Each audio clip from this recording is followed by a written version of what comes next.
CM Revanth Reddy ఒక్కరే ముప్పేట దాడి చేస్తున్నారు. కేసీఆర్ అండ్ ఫ్యామిలీ టార్గెట్ గా త్రిశూల వ్యూహం అమలు చేస్తున్నారు. అల్టిమేట్ గా లక్ష్యం ఒక్కటే, బీఆర్ఎస్ లో కేసీఆర్ ఫ్యామిలీ తప్ప ఎవ్వరూ మిగలొద్దు, ఒక్క ఎంపీ సీటు కూడా గెలవద్దు.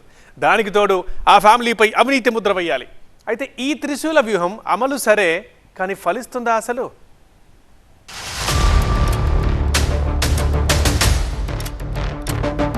టార్గెట్ కేసీఆర్ అండ్ ఫ్యామిలీ,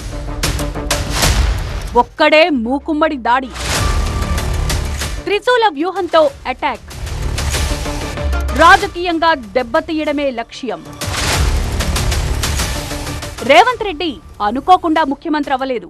ప్రతిపక్షంలో బాగా నలిగిన తర్వాతే ఈ స్థాయికొచ్చారు. ప్రతిపక్షాలపై ఎప్పుడు ఎలా విరుచుకుపడాలో బాగా తెలుసు. అందుకే బీఆర్ఎస్ పై ఓ సెపరేట్ స్ట్రాటజీతో వెళ్తున్నారు. ప్రస్తుతం రేవంత్ రెడ్డి దూకుడు కొలవడానికి ఏ పరికరాలు సరిపడం లేదు. అంతగా ఎదురుదాడికి దిగుతున్నారు. తనను ఏ విషయంలో టార్గెట్ చేస్తారో తెలిసే ముందుగా రియాక్ట్ అవుతున్నారు. అందులోనూ ఒకప్పుడు కేసీఆర్ వాడిన భాషలోనే సమాధానం చెప్తున్నారు. దూలం లెక్క పెరిగింది కానీ దూడకున్న బుద్ధి కూడా లేదయా. ఇక అలా బామాడుతున్నాడు. ఇక ఆయన చాలా మాట్లాడుతుడు. ఆ పేడమూతి బోడలింగానికి నేను చెప్పదలుచుకున్నా, అరే సన్నాసి, మీ ఇద్దరిని బిల్లారంగా అన్నాం. బీఆర్ఎస్ అంటేనే బిల్లారంగా సమితిరా, దొంగలరా, తోడు దొంగలరా మీరంతా. ఇంత సీరియస్ గా కాంగ్రెస్ ప్రభుత్వాన్ని కూల్చే కుట్ర చేస్తున్నారంటూ పదే పదే ప్రస్తావించడం వెనక కారణం అదే. ఇప్పటికిప్పుడు కాంగ్రెస్ ప్రభుత్వాన్ని కూల్చాలంటే బీజేపీ సహకారంతోనే సాధ్యమని నమ్ముతున్నారు రేవంత్ రెడ్డి. ఇదే విషయాన్ని ప్రజల్లోకి చొచ్చుకెళ్లేలా చేస్తున్నారు. తెలంగాణలో డబుల్ ఇంజిన్ సర్కార్ వస్తుందని బీజేపీ, ఈ ప్రభుత్వం ఎన్నాళ్ళలో ఉండదంటూ బీఆర్ఎస్ కామెంట్స్ చేస్తుండటంతో ఈ కామెంట్లనే అస్త్రాలుగా ప్రయోగిస్తున్నారు సీఎం రేవంత్ రెడ్డి. నిజానికి ఒకప్పుడు కేసీఆర్ వాడిన అస్త్రమే ఇది. అసలు రేవంత్ రెడ్డిపై కేసు పెట్టడానికి కారణం అయిందంటే ఈ అస్త్రమే.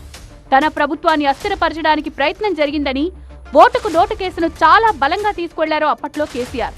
అదే సమయంలో తన ప్రభుత్వాన్ని కాపాడుకోవడానికే బీఆర్ఎస్ లో చేరికలను ప్రోత్సహిస్తున్నట్టు ఆనాడు కేసీఆర్ చెప్పారు. ఇప్పుడు సరిగ్గా అదే అస్త్రాన్ని ఉపయోగించుకుంటున్నారు సీఎం రేవంత్ రెడ్డి. తమ ప్రభుత్వాన్ని కాపాడుకోవడానికి అవసరమైతే గేట్లు తెరుస్తానన్నారు. 5 ఏళ్ళు మీ ప్రభుత్వాన్ని కాపాడే బాధ్యత మాది అని బీఆర్ఎస్ ఎమ్మెల్యేలు వచ్చి అందరు నాకు కలిసి చెప్పిపోతున్నారు. ఒకవేళ నేను అనుకుంటే గేట్లు తెరిస్తే కేసీఆర్, నువ్వు, నీ అల్లుడు, నీ ఇంటోళ్ళు తప్ప మొత్తం కాంగ్రెస్ పార్టీ కండువ కప్పుకొని ఇందిరమ్మ రాజ్యాన్ని కాంగ్రెస్ ప్రభుత్వానికి అండగా నిలబడతారు. ఇవాళ మన మిత్రుడు వెంకట్రావు గారు కూడా ఇక్కడికి వచ్చి మనకు మద్దతుగా నిలబడ్డాడు. కాంగ్రెస్ సర్కారును కూల్చడానికి బీఆర్ఎస్, బీజేపీ పదే పదే ప్రయత్నిస్తున్నాయని జనంలోకి బలంగా ఎక్కిస్తున్నారు సీఎం రేవంత్. ఇది ఒక రకమైన దాడి. ఇక త్రిశూల వ్యూహంలో భాగంగా మరో రకమైన దాడి కూడా చేస్తున్నారు. కేసీఆర్ అండ్ ఫ్యామిలీనే టార్గెట్ గా గత ప్రభుత్వంలో అవినీతి జరిగిందంటూ ఒక్కో అంశాన్ని టార్గెట్ చేస్తున్నారు. ఇందులో భాగంగా మొదట కాళేశ్వరంపై దర్యాప్తు చేయిస్తున్నారు. కేసీఆర్ కుటుంబ అవినీతి కారణంగానే కాళేశ్వరం పిల్లర్లు కుంగాయంటూ పదే పదే చెప్తున్నారు. ఈ రాష్ట్రాన్ని, దేశాన్ని కొల్లగొట్టిన దొంగలరా, మీ అయ్యొక్క చార్లే శోభారాజురా.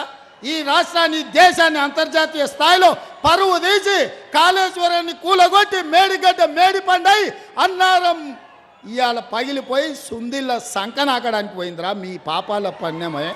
ఇక్కడ కేసీఆర్ అండ్ ఫ్యామిలీని జనాల్లో పలుచన చేయడమే సీఎం రేవంత్ రెడ్డి ప్రధాన లక్ష్యం. కాళేశ్వరంపై హడావుడి చేస్తూనే లిక్కర్ షాపులపై పడ్డారు. తాజాగా టానిక్ షాప్ ఉదంతమే ఉదాహరణ. అందులో కేసీఆర్ కుటుంబ సభ్యులకు వాటా ఉందన్న విషయం ప్రొజెక్ట్ అయ్యేలా ప్రభుత్వం పావులు కదుపుతోందన్న చర్చ జరుగుతోంది. ఇక ధరణిని ఆధారంగా చేసుకుని కేసీఆర్ కుటుంబ సభ్యులు, బంధువులు భూములు కొల్లగొట్టారని ఆరోపిస్తూ వస్తున్నారు సీఎం రేవంత్. ఇప్పుడు ధరణి సమస్యలపైన, అందులో జరిగిన భూ లావాదేవీలపైన లోతుగా విచారణ జరుగుతోంది. మరోవైపు బీఆర్ఎస్ కు ఆర్థికంగా అండగా ఉండేవారిపైన ఫోకస్ పెట్టారు సీఎం రేవంత్. అందులో భాగంగానే మల్లారెడ్డి అల్లుడు కాలేజీ భవనాల కూల్చివేత జరిగిందని చెప్తున్నారు.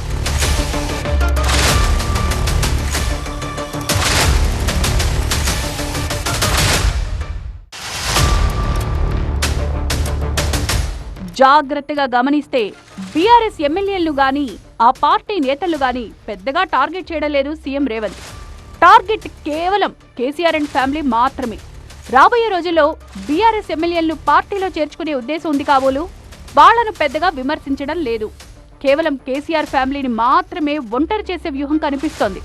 ఇందులో భాగంగానే కేసీఆర్ ప్రభుత్వంలో అవినీతి భారీగా జరిగిందని ప్రొజెక్ట్ చేస్తూ కాళేశ్వరం, లిక్కర్ షాపులు, ధరణి ద్వారా ఆ ఫ్యామిలీ దోచుకుందని చెప్తున్నారు.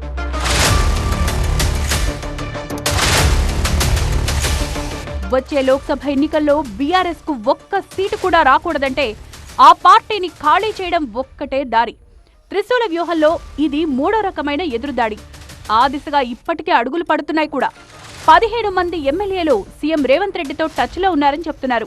అయితే బీఆర్ఎస్ ను ఖాళీ చేసే ముందు ప్రజలకు ఓ క్లారిటీ ఇస్తూ వస్తున్నారు రేవంత్ రెడ్డి. తమ ప్రభుత్వాన్ని కూల్చే కుట్ర జరుగుతోందని చెప్తున్నారు.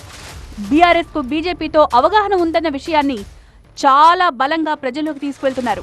అందుకే ఈ రెండు పార్టీలు ఒక అవగాహనతోనే సీట్లు ప్రకటించలేదంటున్నారు. అదే సమయంలో ప్రతిపక్షానికి బలం లేకుండా చేస్తే ఎలా ఉంటుందో కేసీఆర్, కేటీఆర్, హరీష్ రావుకు చూపించదలుచుకున్నారు. అందుకే పార్టీలో మీరు ముగ్గురే మిగులుతారు అంటూ చెప్పుకొచ్చారు. బీఆర్ఎస్ బీజేపీ కుమ్ముక్కైంది. ఇవాళ వాళ్ళిద్దరు ఒక్కటై కాంగ్రెస్ను ఓడించాలని కుట్రలు చేస్తారు. బీజేపీలు 9 సీట్లు ప్రకటించారు.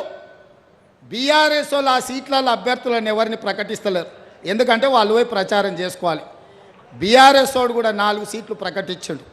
ఆడ కూడా బీజేపీ వాడు టికెట్లు ప్రకటిస్తలేడు. వీళ్ళ అవగాహన ఎట్లుందో చూడండి. 2014లో టీడీపీ, కాంగ్రెస్ తో పాటు కమ్యూనిస్ట్ ఎమ్మెల్యేలు కూడా చేర్చుకున్నారు కేసీఆర్. ఆ తర్వాత 2018లోనూ ఇదే తంతు కొనసాగింది. ఇప్పుడు తన టైం వచ్చిందంటున్నారు రేవంత్. తెలంగాణ సమాజంలోనూ ఈ చేరికలపై పెద్దగా వ్యతిరేకత రాకపోవచ్చు. ఆ లెవెల్లో కేసీఆర్ కండువాలు కప్పడమే కారణం.